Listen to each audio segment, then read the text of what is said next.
তো 2025 সাল তো শেষ। তো 2025 সালে আসলো এমন কয়েকটি হলিউড মুভি, যে হলিউড মুভিগুলো আপনি যদি মিস করেন তাহলে আপনি 2025 সালে বেস্ট কিছু মিস করতেছেন। কেন আমি বলি, 2025 সালে এমন কয়েকটা মুভি আছে যার মধ্যে আপনাকে হাই কোয়ালিটির রেসিং মুভি দিছে, হাই কোয়ালিটি থ্রিলার মুভি দিছে, মোটামুটি অ্যাকশন মুভি দিছে এবং এমন হরর মুভিও দিছে যেটা হরর সায়েন্স ফিকশন মিলানো। আবার এমন মুভিও দিচ্ছে যে আপনি যে মুভিগুলো দেখলে হয়তো অন্য লেভেলের ভয় পাইতে পারেন। আমি কয়েকটা মুভির নাম বলি 2025 সালের, যে মুভিগুলো আমার কাছে বেস্ট লাগছে 2025 এর আর কি। আপনি দেখতে পারেন এই মুভি কয়টা, যদি আর কি না দেখেন, আর যারা দেখছেন তারা অবশ্যই কমেন্ট করে জানাবেন কোনটা কোনটা অলরেডি ক্লিয়ার। তো নাম্বার 1-এ আমি বলবো আমার ফেভারিট মুভির নাম 2025 সালে, যেটা আগেও কয়েকটা ভিডিওতে আমি বলছি, সেটা নাম হলো ফ্রাঙ্কেনস্টাইন। তারপর দেখবেন ব্র্যাড পিটের F1 দ্য মুভি। বিশেষ করে এই মুভিটা আপনাকে যে রেসিং ফিলটা দিবে, কারের ফিলটা দিবে, যারা যারা কার লাভার আর কি, বা যারা রেসিং মুভি লাভার বা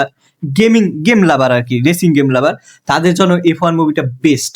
মানে আপনাকে অন্য রকম ভিজুয়ালের মধ্যে ঢুকাই দেবে এবং আপনি চোখ ফিরাতে পারবেন না। তারপর দেখতে পারেন ওয়ান ব্যাটেল আফটার অ্যানাদার। আমি আশা করি মানে এই মুভিটা সব ধরনের অ্যাওয়ার্ড পাওয়ার মতো একটা মুভি, এবং horror scene plus best cinematography plus best colour grading plus best গল্প প্লাস বেস্ট অ্যাক্টর, সবগুলো মিলিয়ে যদি আপনি কোনো মুভি দেখেন 2025 সালে, সেটা হলো সিনিয়র। তারপর হরর মুভি হিসেবে দেখবেন দুইটা মুভি, একটা হলো ওয়েপন্স এবং আরেকটা হলো 28 ইয়ার্স লেটার। যদি এটা জম্বি রিলেটেড মুভি বাট ভয় পাওয়ার মতো মুভি। তারপর দেখতে পারেন দ্য জর্জ মুভিটি। আর অ্যাকশন মুভি হিসেবে দেখতে পারেন হ্যাভক। টম হার্ডির এই মুভিটি বেস্ট অ্যাকশন দিছে। আর একটি মুভি আছে যেটা হলো ট্রেন ড্রিমস, এটা আপনি দেখতে পারেন। এবং এট লাস্ট আমার ফেভারিট, বা এট লাস্ট আমি বলতে পারি এই লিস্টে, সেটা হলো মার্টি সুপ্রিম।